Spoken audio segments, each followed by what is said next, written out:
عجب دنیایی است نه سبحان الله. وقتی که بیماری که یعنی بیماری به سحر و جادو و جن گرفتار شده است، اونها را یعنی میگویی که نماز بخوان، طاعت عبادت الله بکن، سود میشه. میگه اگه اون واریانتش نیست که به ایسوس شن. سبحان الله. وقتی که تو طاعت عبادت الله نکردی، از کجا تساز میشه؟ وقتی که خالق که تر خلق کرده است و برای تو میگه و ما خلقت الجن والانس الا لیعبدون، من نافردم جن ها و انسان ها را مگر به خاطر اینکه من عبادت بکنن. وقتی که سرکشی کردی، الله از کجا برای تو سلامتی میده؟ وقتی که در یک جا کار کنی، اگر برگردیر برای تو امر کنه که این کار را بکن، اگر که نکردی برای تو یعنی مزد کاری تا نمیته، زرپلات تر نمیته. هم خیلی؟ بله همین خیلی. اما الله همچنین الله میبینه که تو طاعت عبادت الله نمیکنی، سرکشی نمیکنی، سرکشی میکنی، الله برای تو سلامتی نمیده.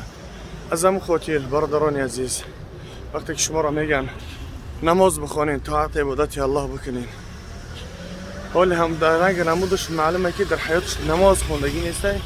میگه در روز 6 وقت نماز میخونیم، یعنی صراحتا معلومه که روش لخچه میکنه، یگان نماز نمیخونه، اما دروغ بازم بی نمازش با دروغ میگه.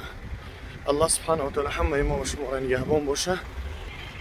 بعضی برادرها را بگیم حتی اویله هاشون نعوذ بالله، یعنی اکثریت بگیم سحر و جادو به سبب کارهای غیب میشن، ناخون و سوزن نعوذ بالله، آب حیض دیگه و دیگه و دیگه، عیاذا بالله. بعضاش همین کار را میکنن به سبب آنه که زن نگیره یا اینکه زن گرفته از زنی دویومش جدا شوه اپا و خواهرها. به خاطر دنیا آخرتان نسوزونین. هر کسی که پیش اون جادوگران میروه والله که کافر میشه. هر آن چیزی که اونها بگن باور بکنی، اگر نعوذ بالله کافر میشین. الله بترسین. شوهر زن میگیر، اخت زن مسلمان هستی که الله در قرآن میگه که بگیرین 2 تا 3 تا 4 تا برای مردها الله اجازت میده. آیا تو گفته زیدی گفته خدا می برای نعوذ بالله؟